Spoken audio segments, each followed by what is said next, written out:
You know, when I proclaimed martial law, I didn't proclaim martial law alone. It is made to appear as if I just signed the decree and said, I impose martial law on each and every one of you. No.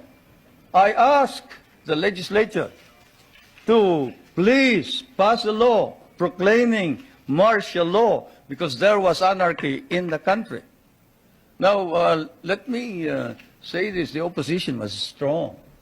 And they were members of the Security Council, and somehow they had adopted a resolution which required that there be a unanimous vote for the armed forces to be able to move. And therefore, the armed forces was immobilized. At the same time, I asked the opposition party to come and join me in a coalition government. I offered one half of the cabinet. And of course, they laughed at me and said, why should we join you? We're going to take over the government. By the time you are through with the exercise, you're dead, politically and otherwise. And they refused to join me. I asked the advice of the judiciary. I asked the Supreme Court justices, the Court of Appeals justices, and the members of the private sector. And all of them told me there's only one man who can proclaim martial law, and that is the president. And you are it. You are the only one who can proclaim martial law. This is why I must carry this particular mark in our history. I could not have transferred it to the legislature. Why? Because the legislature did not have the power. What does the Constitution provide?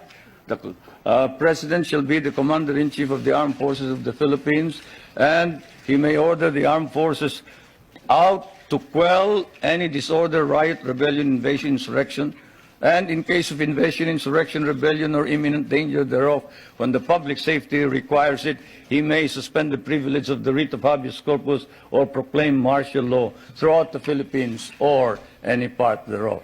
What does that provision provide? It provides that only the President can proclaim martial law.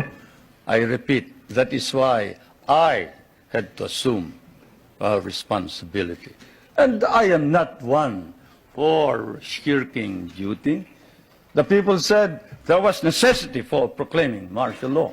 And the people said, you are the only official who can proclaim martial law. So I proclaimed martial law. And I sincerely believed that it was necessary to proclaim martial law to install order and stability because there was complete anarchy throughout the country at the time.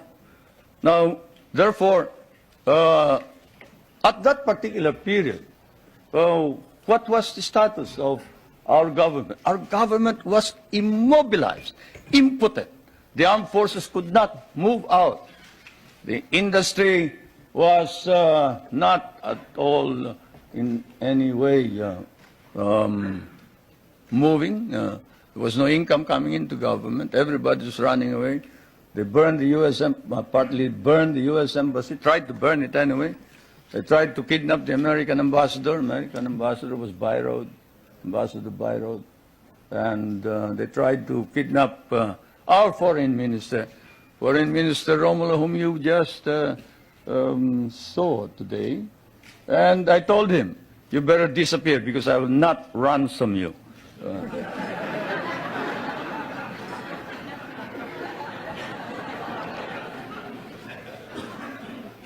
But whatever it is, they burned the Manila International Airport, they bombed the Supreme Court, they bombed the Constitutional Convention, they bombed the City Hall, they burned part of Malacanang Palace, they attempted to kidnap my children, they attempted to kill the President 8 times. There was, of course, an attempted assassination against the First Lady. You all know about that. And this required that I immediately act on it, and so I did.